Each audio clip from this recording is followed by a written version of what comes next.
अमृतकडून राज्यव्यापी परिवार सर्वेक्षण मोहीम 8 ते 25 एप्रिल दरम्यान राबविणार. आर्थिकदृष्ट्या दुर्बल घटकाच्या विकासासाठी महत्त्वपूर्ण पाऊल, नागरिकांनी मोठ्या संख्येने सहभागी व्हावे आवाहन. बुलढाणा दिनांक 9 एप्रिलला महाराष्ट्र शासनाची स्वायत्त संस्था असलेल्या महाराष्ट्र संशोधन उन्नती व प्रशिक्षण प्रबोधिनी यांच्या वतीने राज्यातील खुल्या प्रवर्गातील आर्थिकदृष्ट्या दुर्बल घटकांसाठी 8 ते 25 एप्रिल या कालावधीत राज्यव्यापी परिवार सर्वेक्षण मोहीम राबविण्यात येणार आहे, अशी माहिती अमृतचे व्यवस्थापकीय संचालक विजय जोशी यांनी दिली. राज्यातील सर्व 36 जिल्ह्यांमध्ये हे सर्वेक्षण करण्यात येणार असून लक्षित गटातील कुटुंबाची अचूक संख्या निश्चित करणे, त्यांच्या गरजा व अपेक्षा समजून घेणे तसेच त्यांच्या सर्वांगीण विकासासाठी नव्या योजना आखणे हा या मोहिमेचा मुख्य उद्देश आहे. खुल्या प्रवर्गातील ज्या समाज घटकांना स्वतंत्र शासकीय विभाग, संस्था किंवा महामंडळात मार्फत योजनांचा लाभ मिळत नाही, अशा घटकांच्या उन्नतीसाठी अमृत संस्था कार्यरत आहे.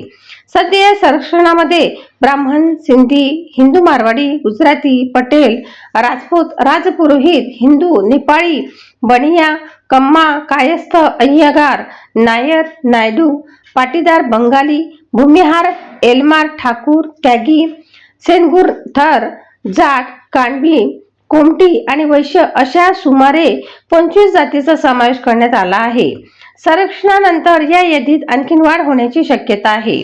या घटकातील युवक युवतींसाठी व्यक्तिमत्व विकास, औद्योगिक व प्रगत कौशल्य प्रशिक्षण, रोजगारक्षम कौशल्य विकास, उच्च शिक्षणासाठी शैक्षणिक अर्थसहाय्य, स्पर्धा परीक्षा प्रोत्साहन तसेच उद्योग व्यवसाय वृद्धीसाठी व्याज परतावा या विविध योजना सध्या राबविल्या जात आहे.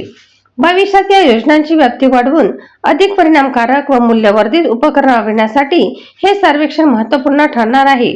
त्यामुळे पात्र नागरिकांनी मोठ्या संख्येने या नोंदणी मोहिमेत सहभागी होऊन शासनाच्या योजनांचा लाभ घ्यावा, असे आवाहन बुलढाणा जिल्ह्याचे जिल्हा व्यवस्थापक जिग्नेश कमाणी यांनी केले आहे.